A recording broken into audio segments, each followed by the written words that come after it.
नहीं चलिए आप साथ हम आप लीजिएगा हम पैसा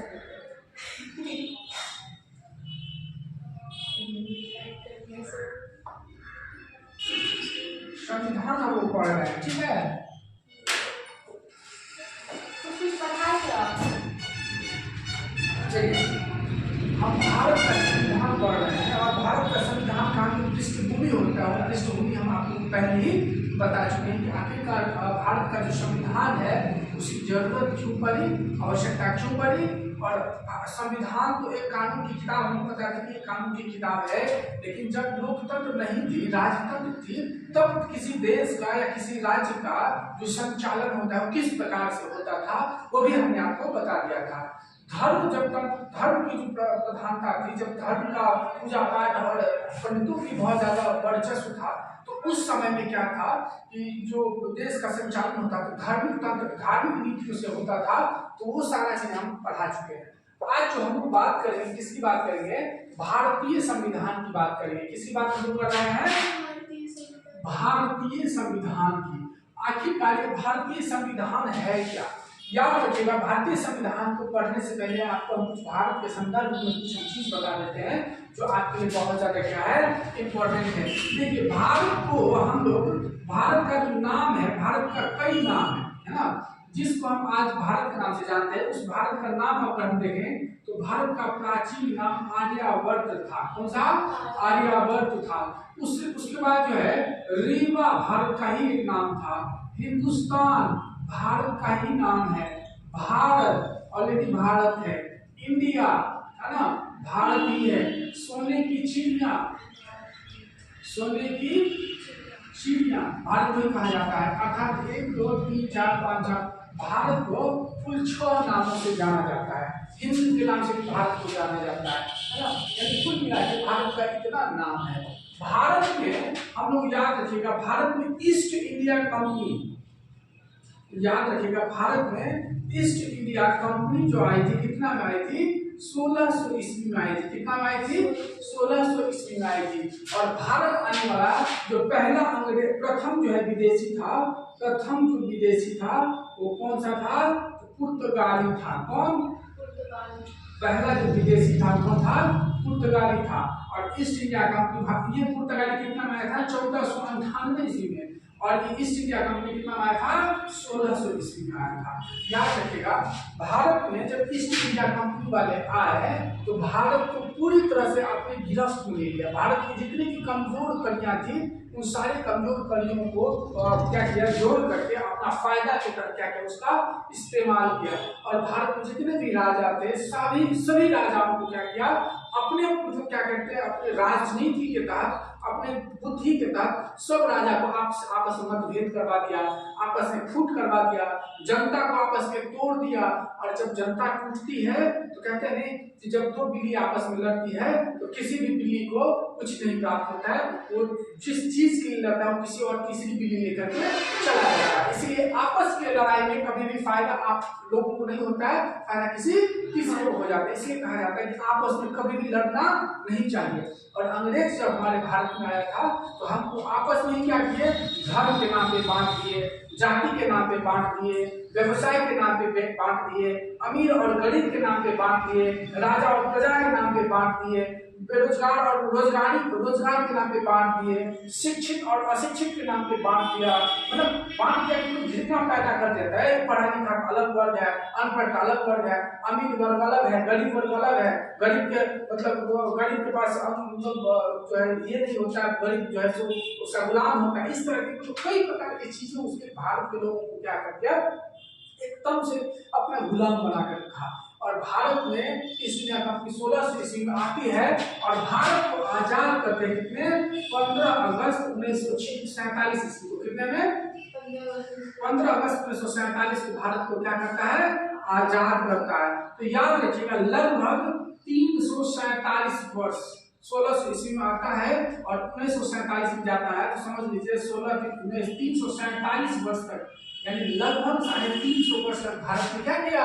वो शासन किया, भारत में 350 साल तक भारत को गुलाम बना करके रखा। कितनी बड़ी बात है, सोच रहे हैं 350 साल, इतने सालों तक हमारे देश को अपने जितने भी संपत्ति थी, जितने भी सोना थी, चांदी थी, या क्या कहते हैं खेती थी, किसान वर्ग हो गया, उसको जबरदस्ती उसको क्या कहते हैं उसका शोषण करते थे। बनिक वर्ग है, बनिया जो है उससे शोषण करते थे, राजा जो है उससे शोषण करते थे। हमारे क्या कहते हैं हमारे देश का जितने भी भौगोलिक क्षेत्र है, आर्थिक क्षेत्र है, हर क्षेत्र पे उसका दबदबा था। मेरा हर चीज उसका हो गया था, देश मेरा, संपत्ति मेरा, लेकिन उस पर अधिकार किसका? उस अंग्रेजों का था। ये स्थिति बनाकर रखा था अंग्रेज। और अगर हम लोग कुछ बोलते तो हमारे पास बोलने का ताकत नहीं था, साहस नहीं था, और अगर बोलते तो हम लोग को डायरेक्ट फांसी पे चढ़ा दिया जाता था। इसके पीछे बहुत से कारण है। हमारे देश के भी कुछ लोग हैं इसमें शामिल। अंग्रेज हमारे देश पे इतने साल तक जो शासन किए, उसके पीछे सिर्फ अंग्रेज नहीं है, अंग्रेज के साथ साथ हमारे देश के कुछ गद्दार लोग भी हैं। अगर गद्दार नहीं होते तो हमारे देश से अंग्रेज बहुत पहले भाग गए होते, क्योंकि देश के ही कुछ गद्दार अंग्रेजों के पक्ष में ही थे, अपने फायदा के लिए, अपने स्वार्थ के लिए, जिसकी वजह से अंग्रेज और दोनों आपस में बांट के हमारे देश को, गरीबों को बेटाग्रस्त कर दिया था। ठीक है, तो हम बात करते हैं जब ईस्ट इंडिया कंपनी 1600 ईस्वी में आती है भारत को, तो भारत को पहले क्या बनाया, किस प्रकार से गुलाम बनाया, वो आपने समझा। भारत का पहले जितने भी कमजोरी था उसके बारे में समझा, देखा कि अरे यार इसको असभ्य पढ़ने लिखने सब अपलोड सब है, अरे यार यहाँ पे सामान जो चीज महंगा होना चाहिए वो सस्ता में बेच रहा है, कुछ पता नहीं क्या है। हमारे देखा कि राजा भी शासन करने का तरीके नहीं उसको पता है कि जनता के साथ कैसे व्यवहार किया जाए, क्या किया जाए। तो इस प्रकार से राजा की कमजोरी को समझा, जनता की कमजोरी, जनता देखेंगे आप सिर्फ मतभेद है, जनता कह उसके साथ अगर मार हो रहा है तो कहते हैं उसका साथ हो रहा है तो हम उसके साथ, मतलब आपस में क्या था, फूट था, आपस में मतभेद था, आपस में झगड़ा था। मान के चलो कि हम सब एक देशवासी हैं, और अगर हमारे साथ देशवासी हैं, आपका घर अलग, उनका घर अलग, मेरा घर अलग है, और अगर हम तीनों एक ही साथ रहते हैं, तो हमको कोई अगर बाहरी आदमी, गांव से बाहर का आदमी आके लाठी लेकर कुटाई कर रहा है, तो आपका क्या दायित्व बनता है, आपका नैतिकता क्या कह रहा है, मोरल क्या कह रहा है, करे जाइए हमारा कैसे चाहे लाख दुश्मनी हमारा आपस में, लेकिन एक साथ हम लोग रहते हैं। हम तीनों के अलावा कोई चौथा दूसरे जगह से आकर, विदेश से आकर हमको मारेगा लाठी पे, आप लोग को अच्छा लगेगा? नहीं लगेगा। तो आपको क्या कहेगा, तुम हमें सब को पीटेगा, मार के सीधा कहीं का, एक जो नॉर्मली कुछ कहीं का। लेकिन हमारे उस टाइम के जो लोग थे उनको ऐसा लगता था कि यार एकरा से झगड़ा हो रहा है तो हम काहे मदद करेंगे। मतलब अगर कोई अंग्रेज राजा से किसी दूसरे राजा, मान के चलिए भारत में उस टाइम 562 रियासतें थी, है ना, एक तो छोटा 565 रियासतें थी, जिसमें से रियासतों का मतलब राजा का जो वर्ग होता है, राजा जिस क्षेत्र में शासन करता है उसको बोला जाता है रियासत बोला जाता है। राजा का जो शासन जहाँ पे जाता है उसको रियासत बोलते हैं। 565 रियासतें थी, उसमें मान के चलो अगर हम एक रियासत है, हम मान के चलो कैटोला का राजा है ना, कैटोला का अगर हम राजा हैं, आप बर्दीवन का राजा है, महारानी है, और जैसे झांसी की रानी है, और आप मान के चलिए कि वहाँ का महारानी क्या कहते हैं आप, कोतवाली चौकार महारानी। तो कहने को सब आपस में हम अगर हम पे आकर के कोई यूपी से आकर के आदमी, यूपी से यानी अंग्रेज, यूपी छोड़ दो, कोई अंग्रेज अमेरिका और ब्रिटेन से आकर के हमको आक्रमण करेगा, तो हम उसको क्या करेंगे, करने देंगे उसको नहीं ना, उसको विरोध करेंगे, और हम हमारा जो साथी है उसको हम सपोर्ट करेंगे, उनको अपना सेना देंगे, उनके साथ हम सीने तो कंधा से कंधा लगा कर उससे खड़ा हो जाएंगे, उसका विरोध करेंगे विदेशियों का। लेकिन भारत के लोगों ने, भारत के राजा उस टाइम क्या किया, वो राजा को मारे तो कोई बात नहीं, उसी से उस सबका मन बढ़ता चलेगा, किसका, अंग्रेजों का। आज इस राजा को मारा, कल उस राजा को मारा, परसों उस राजा को मारा, और मारना नहीं, मारने पर उसकी संपत्ति हड़प लेता था, उससे कॉन्ट्रैक्ट साइन करा लेता था कि हम तुमको शासन सत्ता सब कुछ वापस दे देते हैं, बदले में हमको साले महीने में टैक्स देते रहो तो हम छोड़ देंगे। तो मरता क्या, कुछ नहीं करता। उस टाइम के राजा इस प्रकार से समझाता कि बुद्धि तो था नहीं, बस मरने के डर से सारा काम वो लोग कर लेते थे। और इस तरह से राजा हमारे देश का प्रत्येक संपत्ति पर अपना क्या कर लिया, अधिकार कर लिया। किसानों को जबरदस्ती कहते थे कि उसको जो हम देखो कपड़ा जो बनता है वो कपास से बनता है, तो धागा से बनता है, धागा किससे बनता है, सूत से बनता है, सूत किससे बनता है, तो कपास से बनता है। कपास कहाँ उगता है? तो भारत में उगता है, बहुत ज्यादा भारत उगता है। तो हमारे देश में क्या था, अत्यधिक मात्रा में कपास उपजता था। और तो हमसे जो कपास होता था ना, अंग्रेज क्या करता था, सस्ते दाम में खरीदता था कपास, और हमसे कपास खरीद करके ले जाता था अपना इंग्लैंड, और इंग्लैंड में उसी कपास से सूत बना करके धागा बनाता था, फिर कपड़ा बनाता था, और उसी धागा से कपड़ा बना कर हमारे देश में आकर महंगा दाम पे बेचता था।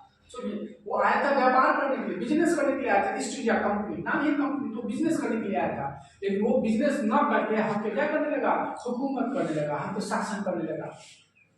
और इस शासन से, इस अंग्रेजी से उबरने के लिए हम लोगों ने कई आंदोलन किया। क्या किया?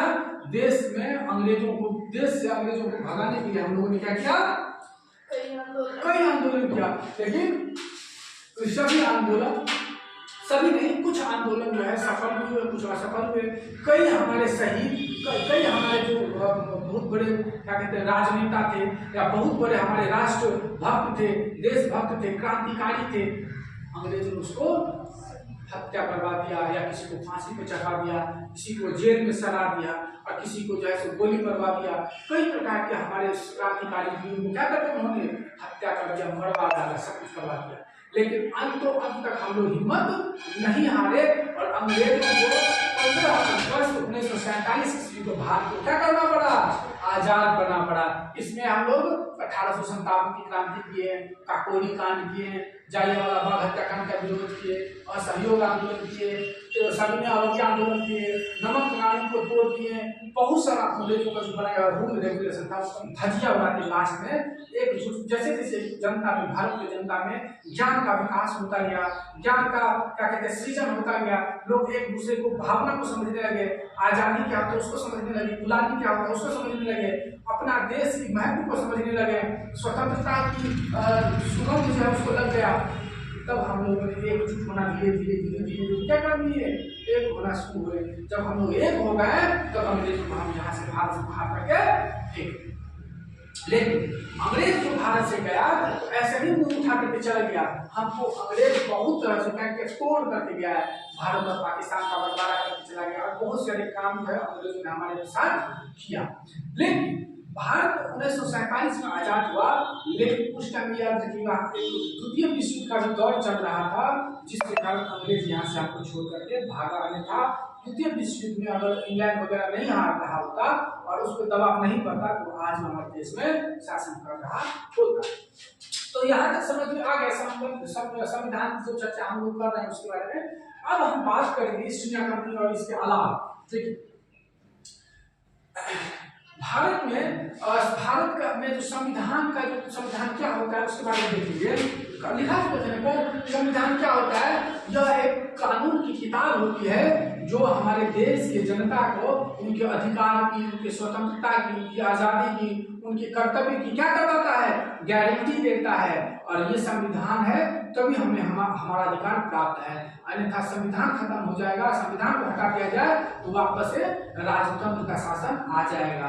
इसलिए संविधान को पढ़ना बहुत जरूरी है, संविधान को समझना बहुत जरूरी है, और संविधान को दिल से समझना बहुत जरूरी है।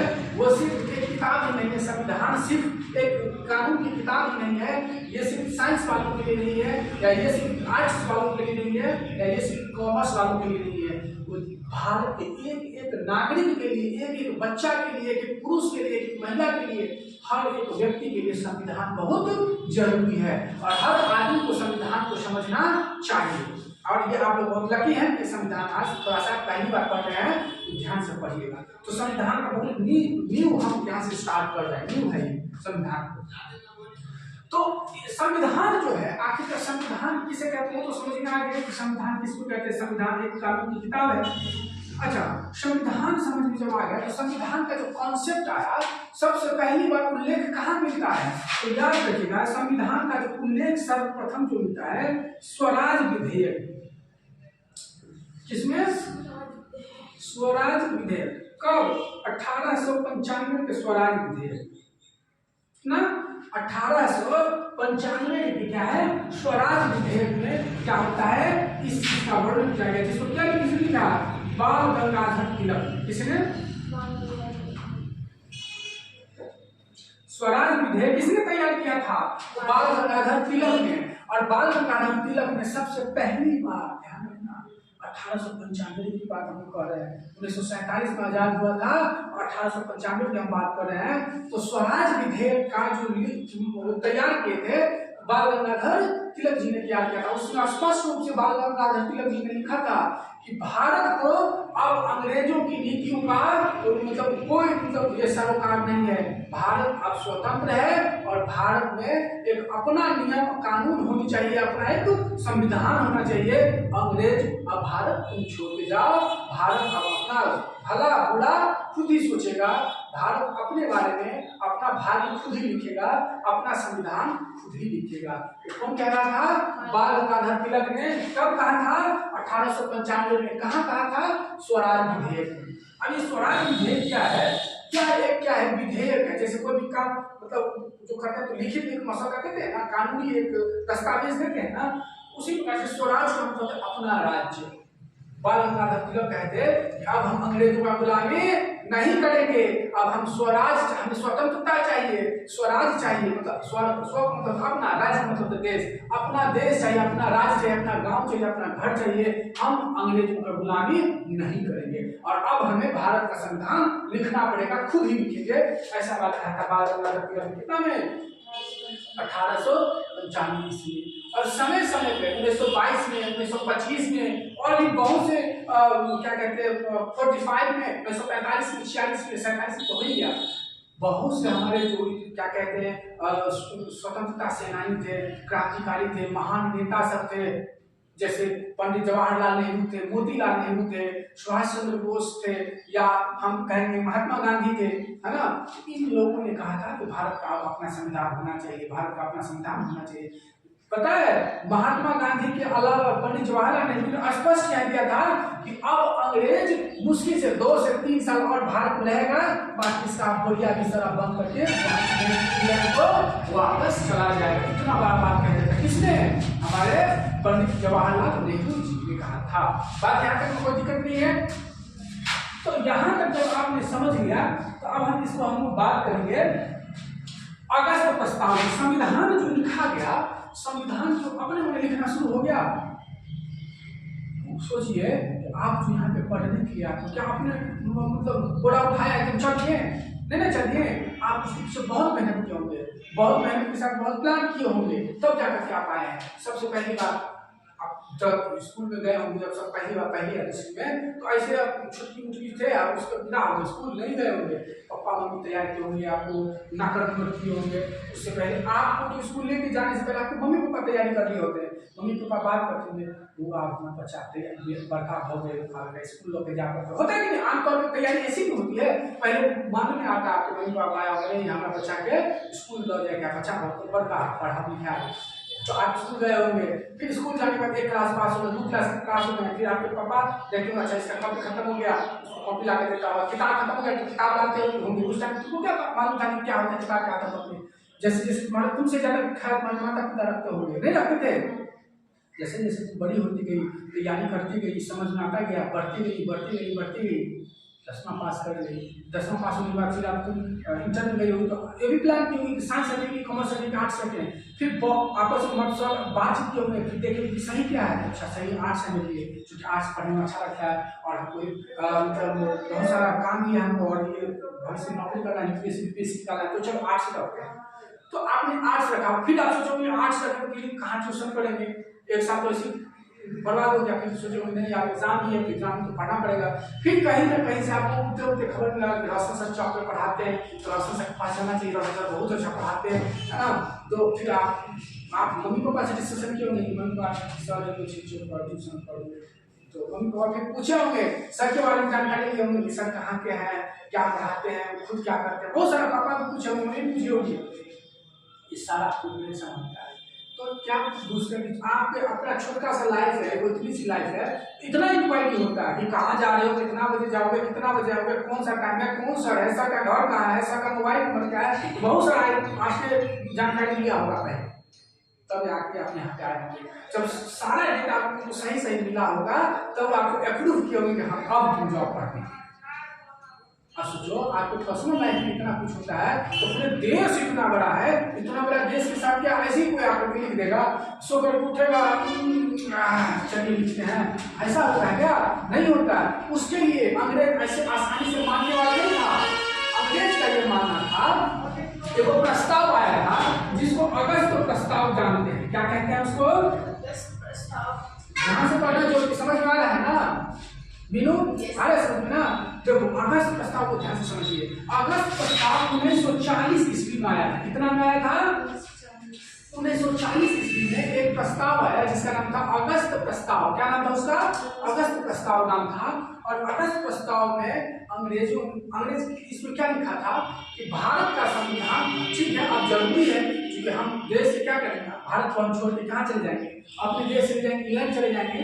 लेकिन भारत जो है उतना अभी विकसित नहीं है, भारत में उतना ज्ञान नहीं है कि अपना देश को चला सके, संभाल पाए। तो इसीलिए हम एक प्रस्ताव देते हैं कि भारत का संविधान भारत के लोग नहीं, भारत का संविधान हम लोग लिख देंगे। कहाँ पे? इंग्लैंड में जाकर लिख देंगे।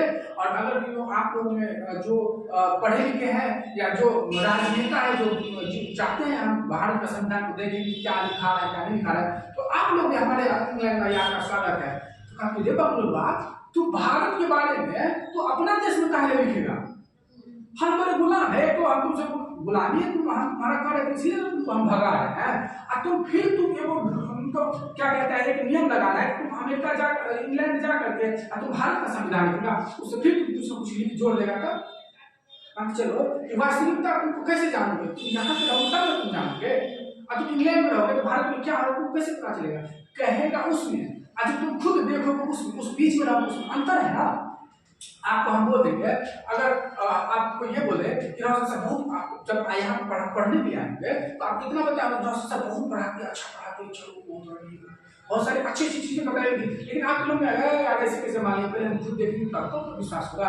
तो अब जब आप आज में हैं तब पता चला कि हाँ रोशन सर वास्तव में पढ़ाते बहुत अच्छा है, तब आप पढ़ने के लिए आते हैं, तब आपको जिज्ञासा हो रहा है, रेगुलर आते हैं, टाइम पे आते हैं, जो फैक्ट है वो हम बता रहे हैं। तो उसी प्रकार से आप यहाँ पे हमको देखें तब ना आप समझ में आएगा, अच्छा यही है ऐसा है। तो आप भारत के बारे में जो लिखेंगे, भारत का जो इतिहास, भारत का जो कर्म लिखेंगे, क्या कहते हैं, भारत का जो जन्म कर्म सब कुछ लिखिएगा, भारत का अधिकार, जनता का सुख सुविधा के बारे में लिखिएगा। आप इंग्लैंड में लिखिएगा जाकर के तो गड़बड़ है। तो भारत के जितने भी राजनेता थे, भारत के जितने भी क्रांतिकारी थे, भारत के जितने भी हमारे उस टाइम के क्या कहते हैं स्वतंत्रता सेनानी थे, सब लोगों ने जोर शोर से अगस्त प्रस्ताव का क्या किया? विरोध किया। क्या किया? अगस्त प्रस्ताव का विरोध किया। और विरोध किया कि नहीं नहीं नहीं नहीं नहीं, नहीं। हम आपके इस प्रस्ताव का क्या करते हैं? विरोध करते हैं। हम आपका इस प्रस्ताव को नहीं मानेंगे। आप अपना बोरा बिस्तर से बांध के चले जाइए, हम अपने संविधान को अपने तरीका से लिखेंगे, अपने ही लोगों के बीच में लिखेंगे, ताकि किसी के साथ अन्याय नहीं हो। वो कह रहा है, भारतीय क्रांतिकारी कह रहे हैं। और इसीलिए अगस्त प्रस्ताव क्या हो गया? वापस ला गया। अगस्त प्रस्ताव को क्या कर दिया? वापस कर दिया। तब अंग्रेज कहा कि सब तो एकदम पूरा फुल फॉर्म में आ गया। इतना साल से हम सबको बेवकूफ बना, तो किसी भी चीज को कितना दिन तक बेवकूफ बनाइएगा? नॉर्मल चीज है कि आप अगर किसी को इतना ना बेवकूफ बना दीजिए, किसी को इतना ना दबा दीजिए कि उससे ज्यादा दबाने को उसको लगेगा तो उसका आदत बन जाए ना, अब वो उसको हल्का लगने लगे। इसीलिए इतना ने अंग्रेजों ने हमको चूसा खाना, इतना ने हमारे देश को बर्बाद किया ना, इतना ने तबाह किया ना, इतना ने सताया ना, कि अब कहता है कि इससे अच्छा मर जाना बढ़िया है, अंग्रेजों का गुलामी नहीं करेंगे। इतना दबा दिया। मर जाना कबूल है लेकिन अंग्रेजों का गुलामी नहीं करना। अब इससे बड़ा कुछ बात हो सकता है? तो अंग्रेज अब कितना भी लुभावना टॉफी चॉकलेट बिस्कुट देता था, समझ, चॉकलेट बिस्कुट, अब तो चॉकलेट बिस्कुट नहीं देना, कभी लुभावना बातें करना, अरे यार तो बहुत सुंदर है। अब किसी को असर नहीं पड़ता था, कभी इतना ही सब बेवकूफ बना दिया था कि अब बेवकूफ बनाने से चलेगा उसका नहीं, ताकि तुम बोरा ये सब बांध तुम जाओ। जब अंग्रेज समझ गए कि आप ये सब नहीं सुनने वाला, सुनता ही नहीं था किसी का। ऊपर से द्वितीय विश्व युद्ध का टाइम चला था, 1940 से 1945 ईस्वी तक चल रहा था भाई, उसमें भी ब्रिटेन का, इंग्लैंड वालों का तो हालत दबदबा था एकदम पूरा। अब विदेशियों का भी भारत क्या था, उसका मतलब जो इंग्लैंड वाले सब थे उस पर भी दबाव था। अब ऊपर से हम रूस हमको सपोर्ट में था कि अगर तुम भारत को खाली कर दो, जल्दी खाली कर दो। इंग्लैंड, ब्रिटेन और फ्रांस और अमेरिका सब एक गुट के थे, और रूस अलग उठ के थे, और रूस जो है अमेरिका का डायरेक्ट विरोध में था, तो रूस उसके विरोध में था, तो क्या कहते हैं इंग्लैंड का भी विरोध में था, नहीं था, और भारत और रूस दोस्ती।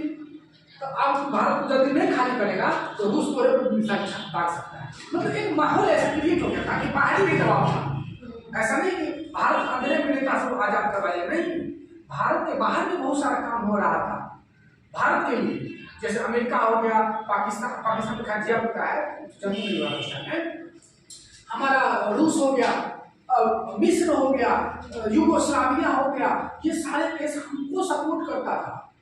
तो अंत विदेश बाहरी जो उसके ऊपर में दबाव आ रहा है, किसके ऊपर में, अंग्रेजों के ऊपर में। तो अंग्रेज क्या करता, तो भारत को संभाल ही नहीं पा रहे थे, तो रूस को संभालना पड़ रहा है। तो रूस और बेताल है, पागल है, ऊपर से इसका 200 फैन फॉलोवर सब बढ़ता जा रहा है भारत के पक्ष में। ना हम खाली करेंगे हुजूर, हम खाली करेंगे, चिंता नहीं कीजिए। और इसके बाद एक और प्रस्ताव आया, एक और मिशन आया जिसको कैबिनेट मिशन बोला जाता है। क्या बोला जाता है?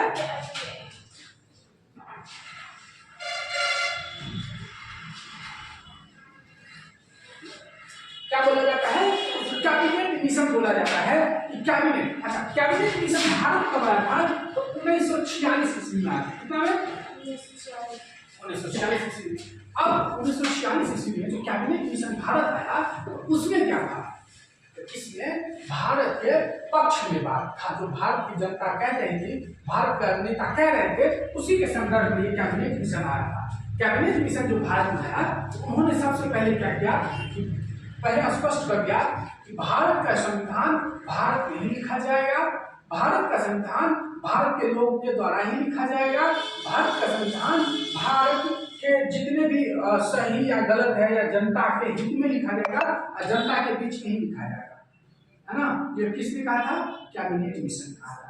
अब कैबिनेट मिशन 1946 ईस्वी में आया था। अब जब 1946 ईस्वी कैबिनेट मिशन भारत में आया, इस बात से समर्थन में आ गया सबको कि हाँ ठीक है, अब भारत का संविधान उसे दिखाया जाएगा, यहाँ पे कोई दिक्कत नहीं है। और उसके बाद कैबिनेट मिशन जब आया, तो यहाँ पे कैबिनेट मिशन ने क्या किया? सबसे पहले एक निर्वाचन किया। क्या करवाया? निर्वाचन करवाया, यानी इसको अप्रत्यक्ष निर्वाचन बोलते हैं। क्या कहते हैं?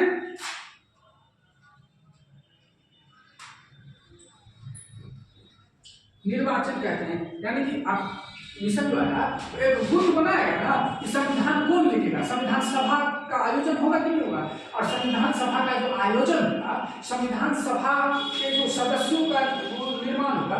ऐसा तो नहीं है कि कोई आएगा उधर से घूम कर लिखना शुरू कर देगा, उधर से कोई आएगा तो लिखना शुरू। एक सिस्टम चाहिए ना, जो अभी आप बताए, पढ़ने से जाने से पहले आपको कितना प्रिपरेशन करना पड़ेगा होगा, 11 साल तक कंटिन्यू पढ़े तब जाके आप यहाँ पे पहुंचे। ऐसे नहीं आ गए, है ना, बहुत सारा प्रिपरेशन आप किए।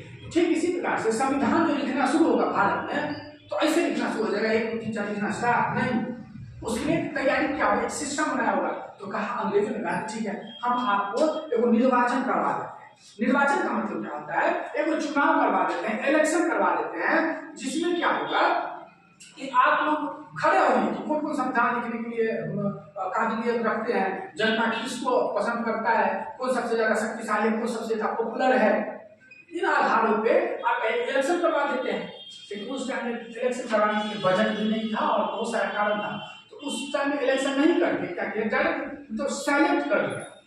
संविधान सभा का जो गठन होगा, संविधान सभा समझ रहे हैं ना, संविधान सभा जैसे आप लोग कहते हैं आम सभा लगले, ग्राम सभा लगले, पंचायती सभा लगले बोलते हैं ना, उसी प्रकार से संविधान लिखने के लिए जो नेताओं का एक ग्रुप था, उसका व्यवस्था किया जाएगा, उसको बनाया जाएगा, ग्रुप बनाया जाएगा।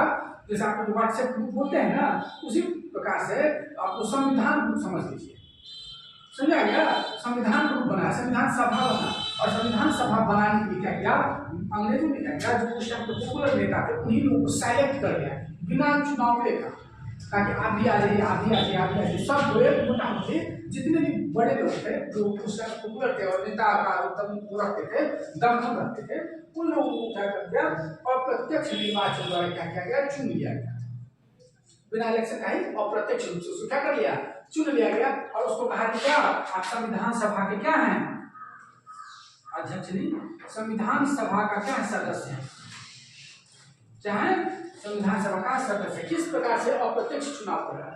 अच्छा, जब इसको जब चुन लिया गया, इसको संविधान सभा को चुन लिया गया, बना लिया गया, तो इसको लिखने के जो काम स्टार्ट हुए, तो उसको लिखने में कितना 2 वर्ष 11 महीना 18 दिन का समय लगा। कितने दिन का? संविधान लिखना जो शुरू हुआ था, उसके बाद से लेकर जब खत्म हुआ तो 2 वर्ष 11 महीना और 18 दिन लग गया। समझ आ गया? और उसके बाद 2 वर्ष 11 महीना 18 दिन, और संविधान सभा को जो संविधान को जो लागू किया गया था 26 जनवरी 1950 ईस्वी को। देखिए, पूर्ण रूप से लिखने में कितना टाइम लगा? 2 वर्ष 11 महीना 18 दिन। और इस संविधान को जो लागू किया गया था कितने में? 26 जनवरी 1950 ईस्वी को भारत के संविधान को लागू किया गया। ये तो पृष्ठभूमि हो गई, समझ में आ गया आप लोगों को मोटा मोटी?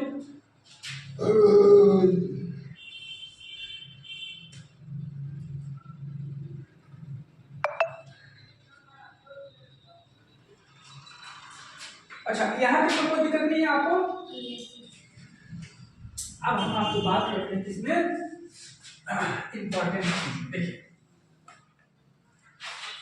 26 जनवरी 1950 ईस्वी को संविधान क्या हो गया? लागू हो गया। लेकिन पूर्ण रूप से लिखा कब गया था? लिखा गया 26 नवंबर 1949 को। संविधान सभा को पूर्ण रूप से लिखा कब जा चुका था? तो 26 नवंबर 1949 ईस्वी को लिखा जा चुका था। कोई दिक्कत यहाँ नहीं है?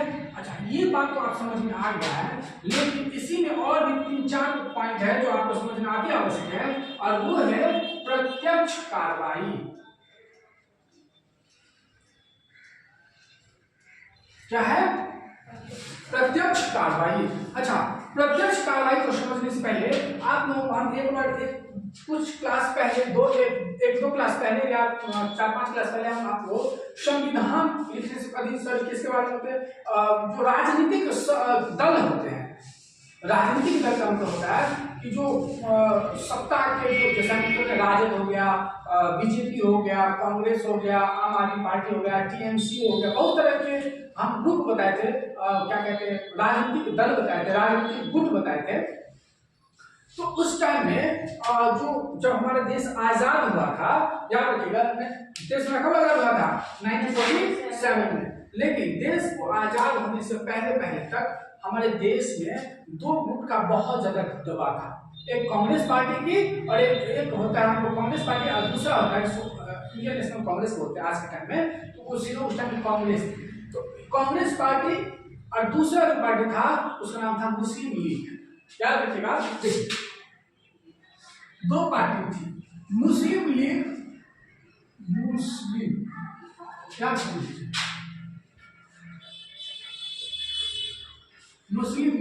मुस्लिम लीग का जो स्थापना हुआ था 1906 ईस्वी में हुआ था। कितना हुआ था? 1906 ईस्वी में। हम पहले भी एक बार बताए हुए हैं।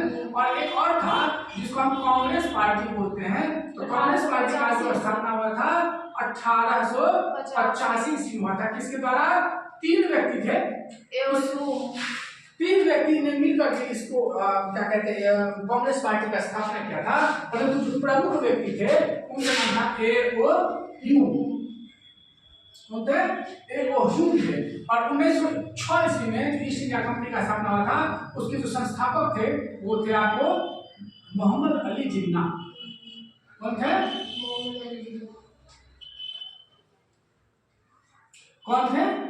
अली जिन्ना थे। अच्छा, ध्यान समझ लीजिए, उस टाइम में 2 प्रमुख राजनीतिक दल हम बताएं। कौन कौन? एक हो गया कांग्रेस, और दूसरा हम बताएं कौन सा? मुस्लिम लीग। कांग्रेस पार्टी का स्थापना ह्यूम ने 1885 में किया था, और 1906 ईस्वी में मोहम्मद अली जिन्ना ने मुस्लिम लीग की स्थापना किया था। अच्छा, ये भी मुस्लिम लीग की स्थापना करना भी किसका दिमाग की उपज थी? तो अंग्रेजों के दिमाग की उपज थी। अंग्रेजों ने ही हमारे भारत के टुकड़ा करने की प्लान पहले ही बना रखा था। उन्होंने हमारे अंग्रेज क्या कहते हैं, भारत के जो जनता उसके खिलाफ समझाया, जो स्थिति थी उसकी समझाया कि भारत को भारत में सबसे ज्यादा हिंदुओं की जनसंख्या पहले से थी, अभी भी है। तो हिंदुओं की जनसंख्या ज्यादा है, धर्म के नाम पे हमको बांटा है अंग्रेजों ने। तो कहा कि मुस्लिम लीग के जो नेता थे उस टाइम मुस्लिम लीग बना नहीं था। 1966 का ही बात बता रहे हैं। मोहम्मद अली जिन्ना ने को समझाया। उस टाइम वो वकील थे, बहुत बड़े लॉयर थे मोहम्मद अली जिन्ना। गांधी जी भी थे, ऐसा बात नहीं है, बहुत से लोग वकील। उनको समझाया कि जब हिंदुओं के पक्ष में लड़ेंगे तो बहुत बड़ा पार्टी है कांग्रेस पार्टी, लेकिन मुस्लिमों का अधिकार की बात कौन करेगा? कांग्रेस बात सही बात है। तो उसने क्या किया, इस तरह से बहुत से उसको समय के अनुसार सब कुछ समझाया उसको। फिर बाद में मुस्लिम लीग की स्थापना हुई 1986 में, और उनका एक ही कर्तव्य था, सिर्फ और सिर्फ केवल और केवल ओनली और ओनली मुस्लिमों के हित की बात करना। मुस्लिम लीग की स्थापना का जो उद्देश्य था वो क्या था? मुस्लिमों के हित की बात करना। किसके? मुस्लिमों के हित की बात। मुस्लिमों के हित की बात करना। किसकी बात करना? मुस्लिमों के हित की बात करना। ये किसकी काम था? मोहम्मद अली जिन्ना का जो पार्टी था मुस्लिम लीग, उसका काम था।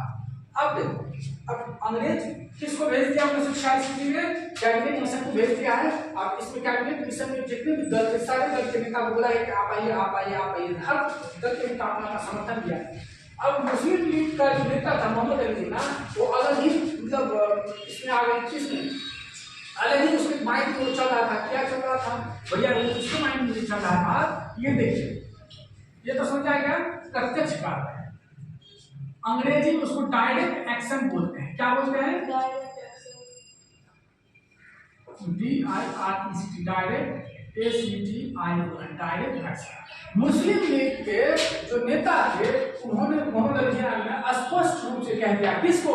कांग्रेस पार्टी के जो नेता थे उस टाइम पे, महात्मा गांधी, पंडित जवाहरलाल नेहरू, साथ ही साथ उस टाइम जो अंग्रेज थे, अंग्रेज के जो क्या कहते हैं वायसराय थे, है ना, उन सब लोगों को क्या कह दिए थे? देखिए, मतलब द्वि राष्ट्र सिद्धांत दिया था। कौन? द्वि राष्ट्र सिद्धांत, एक सिद्धांत दिया, द्वि राष्ट्र सिद्धांत। मोहम्मद अली जिन्ना ने द्वि राष्ट्र सिद्धांत पे दिया। द्वि राष्ट्र का मतलब क्या होता है? भारत जो है एक देश नहीं, भारत दो देश बनाओ, भारत को टुकड़ा करो, एक देश हिंदुस्तान, दूसरा देश पाकिस्तान। हिंदुस्तान में हिंदू रहेगा और पाकिस्तान में मुसलमान रहेगा। ये जिद पे अड़ गया कौन? मोहम्मद अली जिन्ना अड़ गया। कहा कि हमको चाहिए, मतलब मुस्लिमों के हित की बात हम खुद ही करेंगे। मुस्लिमों, हमारा धर्म अलग है, धर्म एक नहीं है, संस्कृति अलग है, खान पान अलग एक है, कुछ भी हमारा उसी साथ मेल नहीं है। अब हम क्या करेंगे? भारत के साथ नहीं रहेंगे, भारत हमारे साथ अन्याय कर देगा। अंग्रेज जाएगा तो मेरे साथ अन्याय कर देगा। कौन? भारत के नेता। इसलिए हम भारत के साथ अब नहीं रहेंगे, भारत को दो टुकड़ा करो। द्वि राष्ट्र सिद्धांत दिया। तो द्वि राष्ट्र सिद्धांत किसने दिया? कौन दिया? मोहम्मद अली जिन्ना दिया। मोहम्मद अली जिन्ना ने द्वि राष्ट्र सिद्धांत दिया, और इसके तहत ये जो चीज बताया उसने किया। तो उस टाइम गांधी जी कहा कि भाई तू बड़ा जुल्म कर रहा है। गांधी जी समझाने की बहुत कोशिश की। मोहम्मद अली जिन्ना ने कहा कि भैया तुमको क्या चाहिए? दो राष्ट्र सिद्धांत क्या चाहिए? आपस की जो भी मन मुटाव है वो आपस में सुलझा लें। पहले अंग्रेज को भागने दो यहाँ से। तो महात्मा गांधी तो जानते थे कि उसी के दिमाग का खेल है, अंग्रेजों के दिमाग का खेल है। चाह रहे कुछ ना कुछ करा के जहाँ फिर दंगा फसाद करा के आपस में, अब फिर हम शासन करना शुरू होते। लेकिन गांधी जी के होते ऐसे चलने वाले तो था नहीं। और भी बहुत से नेता थे यहाँ पे, पटेल जी थे और नेहरू जी थे, बहुत बड़े बड़े लोग थे, सुभाष चंद्र जी थे, बहुत से बड़े बड़े लोग थे। ठीक है, अब यहाँ पे समझ लीजिए कि गांधी जी एक बार उस मटिया के बात को, गांधी जी के बात को इग्नोर करके वो सीधे चला गया कहाँ पे? अंग्रेजों के साथ पास। अंग्रेजों को कहा कि देख लो भाई, अगर तुम लोग हमको भारत से आजाद नहीं किए, भारत से अलग नहीं किए, तो तुम लोग को हम जाने नहीं देंगे। और तुम जो संविधान लिख रहा है, संविधान में हमारा जितना भी सदस्य है हम वापस पूरा ले लेते हैं। तो हमारा संविधान तुम्हारा तब तक हम लिखने नहीं देंगे, पूरा नहीं होने देंगे, जब तक कि तुम हमको भारत से पाकिस्तान को नहीं अलग करोगे। उसने भी इग्नोर कर दिया। लेकिन याद रखिएगा 16 अगस्त 1946, 16 अगस्त 1946 ईस्वी को कलकत्ता के नोआखली, क्या बोले हैं हम? कलकत्ता में एक जगह है जिसका नाम है नोआखली। कलकत्ता के नोआखली में मुसलमान बहुत ज्यादा है, जो आज के टाइम में बांग्लादेश का है। तो मोहम्मद अली जिन्ना ने क्या किया? कलकत्ता के नोआखली में दंगा शुरू करवा दिया। क्या करवा दिया? दंगा शुरुआत करवा दिया। हिंदू मुसलमान के बीच मार काट एकदम स्टार्ट हो गया। इतना भयंकर सरकारी दफ्तर को जला दिया, रेलवे लाइन को उखाड़ दिया, जितने भी क्या कहते हैं बस था उसमें आग लगा दिया, सरकारी बस में आग लगा दिया, थाना में आग लगा दिया। कहने के मतलब जितना भी सरकारी संपत्ति थी हिंदू मुसलमान की, दंगा हो गया, वहां तक भयंकर हो गया, मार काट हो गया। सिर्फ कलकत्ता में नहीं, कलकत्ता से बढ़ करके आ गया कहाँ पे? तो यूपी आ गया, यूपी से कहाँ आ गया? महाराष्ट्र आ गया, फिर बम्बई आ गया, कलकत्ता आ गया, तो तहाई सफर से बढ़ते बढ़ते हमारे बिहार तक उसकी आग की लपटें फैलने लगी। और ये इतना भयंकर आग था, इतना भयंकर आग था कि अगर इसको समय में नहीं रोका जाता तो पूरे देश में फैल जाता और फिर से हमारे देश में आपसी में मार काट वाली स्थिति हो जाती। तो बिल्कुल वैसे ही है जैसे आपको याद रखिएगा, जब लक्ष्मण जी रामायण की बात करते, जब लक्ष्मण जी सुनेखा का नाक काट दिया था तो खरदूषण को बुला के लाया था ना। खरदूषण भाई उसके पास बहुत सहस्त्र सेना थी। अब राम भगवान ऐसा एक बाण मारे कि सबको आपसे में वो दिखाई देने लगा, कौन? यही राम है, वही राम है, वही राम है, वही राम है। और सब मोहनियों झाबला गया और सब आपसे में मार काट पड़ने लगा, ऐसे करके सब 2 मिनट में खत्म हो गया। तो यही हाल हो जाता हमारे देश का। समय पे अगर नहीं होता उसको क्या कहते हैं कार्रवाई को, तो हमारे देश की जनता आपसे भी हिंदू मुसलमान को मार देता, मुसलमान हिंदू को मार का काट के रद्दी कर देता, भारत में असहाय हो जाता, फिर अंग्रेज आकर ऐसे जाता है। तो इस 3 दिन तक ये युद्ध चलता रहा। कितने? 16 अगस्त 1946 से लेकर के 19 अगस्त 1946 ईस्वी तक। कितने? 16 अगस्त 1946 से लेकर के 19 अगस्त 1946 ईस्वी तक ये जो कार्रवाई है जिसको हम प्रत्यक्ष कार्रवाई के नाम से जानते हैं वो चलती रही। फिर जाकर के गांधी जी कहाँ पहुंच गए? गांधी जी पहुंच गए कहाँ पे? गांधी जी पहुंच जाते हैं और गांधी जी इसको क्या करते हैं? रोक देते हैं। क्या करते हैं? गांधी जी रोक देते हैं और कहते हैं कि अभी ये दंगा समाप्त करो, हम तुमको वादा करते हैं कि भारत को आजाद करने से पहले हम तुम लोगों को आजाद कर देंगे, तुम लोगों को अलग कर देंगे भारत से, मुसलमानों के लिए अलग देश दे देंगे और भारत के लिए जो वो है वो अलग देश रहेगा। और गांधी जी का बात पत्थर की लकीर, उनकी बात कोई टाल नहीं सकता है। हालांकि कुछ लोगों ने बहुत बड़े बड़े नेताओं का विरोध किया, ऐसा नहीं किया, गांधी जी का उपहास भी किया, गांधी जी के बारे में अपशब्द भी कहा। गांधी जी का शायद एक ये भी कारण है कि भारत और पाकिस्तान को बंटवारा कर दिया, जिसकी वजह से उनको हत्या भी हुई। उसका एक कारण हम उसमें से उनको भी ये मानते हैं। हालांकि हम जो आगे बढ़ेंगे उसमें हम आपको ये चीज क्लियर करेंगे, डाउट क्लियर करेंगे, ठीक है। तो यहाँ तक कोई दिक्कत नहीं आ रहा है कि 16 अगस्त से लेकर के 19 अगस्त 1946 ईस्वी तक क्या चला? डायरेक्ट एक्शन चला। और इसी में क्या किया? ये एक ही चीज मांग था मुस्लिमों का, मुस्लिम लीग का एक ही मांग था कि भारत से पाकिस्तान को क्या करना? अलग देश बनाना। अलग देश का क्या था? मांग था कि हमको अलग देश बनाना। गांधी जी मान गए, लेकिन गांधी जी मानने पे गांधी जी जैसे ही पहुंचे, गांधी जी बहुत प्रचलित थे, उसको हिंदू भी प्यार करते थे, मुसलमान भी प्यार करते थे, हर जाति धर्म को प्यार करते, बहुत अच्छे आदमी थे गांधी जी, बहुत अच्छे आदमी थे। और गांधी जी जैसे ही नोआ कहीं पहुंचे तो गांधी जी के अलावा किसी और पास इतनी पावर नहीं थी कि उस इतना भयंकर दंगा को रोक सके, सिवाय उसके। जैसे गांधी जी पहुंचे सबको विश्वास हो गया कि गांधी जी आ गए तो फिलहाल तो खत्म समाप्त हो जाएगा। अभी तो कोई गांधी जी वादा करके ठीक है कर देंगे, अभी आपस में भाई भाई मत लड़ो, हम तुमको तुम्हारा समस्या का निदान कर देंगे। लेकिन मुस्लिम लीग के नेताओं ने स्पष्ट कह दिया ये आपके कहने से ये युद्ध को हम समाप्त करते हैं, ये दंगा को समाप्त करते हैं, लेकिन अगर हमको अलग नहीं किया गया तो ये तो 3 दिन का था, हम 30 दिन वाला भी हम करने को तैयार है, और 3 साल वाला करने के लिए भी तैयार है, और 30 साल भी करने के लिए तैयार है, लेकिन भारत से अलग करके हम छोड़। अंग्रेज बाप यही चाह भी रहा था जो भाई भाई में मरो, हिंदू मुसलमान भाई ही था ना, लेकिन आपस में मार काट करवा दिया, सब धर्म के नाम पे, जाति के नाम पे, चीज के नाम पे, बहुत तरह का। और इस तरह से हमारे देश को क्या मिला? हमारे देश में इस डायरेक्ट एक्शन की कार्रवाई समाप्त होती है। और उसके बाद याद रखिएगा वो दिन आता है, वो दिन आता है कब भारत आजाद हुआ, भारत पाकिस्तान को जो अलग किया गया, सो याद रखिएगा 14 अगस्त 1947 ईस्वी को पाकिस्तान को अलग किया गया 11:59 पे। और तब पहले पहले पाकिस्तान को अलग किया गया और तब जाकर के भारत को 15 अगस्त 1947 ईस्वी को आजाद किया गया। कोई दिक्कत यहाँ तक समझने में? तो कॉन्सेप्ट समझ में आया? ये कॉन्सेप्ट आपको जीवन भर काम आएगा, अच्छे से समझ लीजिएगा। इसी प्रकार से आपको इससे बाहर कुछ नहीं होता, यही चीज है एज इट इज। ये आपको इधर उधर से कहीं से भी मतलब दिमाग नहीं आपको लगाना है, जो हम बताएं एज इट इज आपको दिमाग में रखना है और यही, इससे बाहर उधर जाना है इधर जाना है। और इस प्रकार से भारत को कैसे गुलाम बना, कैसे आजादी मिली, कैसे भारत और पाकिस्तान का बंटवारा हुआ, कॉन्सेप्ट क्लियर हुआ? रटना नहीं है बाबा, हमारे क्लास में रटना नहीं, रटना मना है। मेरे क्लास में क्या करना है? समझना है, और समझ गए तो जीवन भर वो काम आएगा। ठीक, तो भारत कैसे आजाद, भारत को कैसे आजाद मिला वो तो समझ में आ गया 1947 में। वैसा से समझ में आ गया नवाखली में ये चीज। अच्छा, इतना देखने के आगे बढ़ा दे, रहने देखना है नहीं तो काट क्वेश्चन में आप समझे कुछ जाएगा तो हला करेंगे। चलिए अब इसके आधार पर अच्छा बताओ कैसा लगा आपको क्लास में? बताओ। बहुत अच्छा सर, ज्योति पढ़ने में अच्छा लगा। अच्छा लगा? अब क्वेश्चन लिखा है?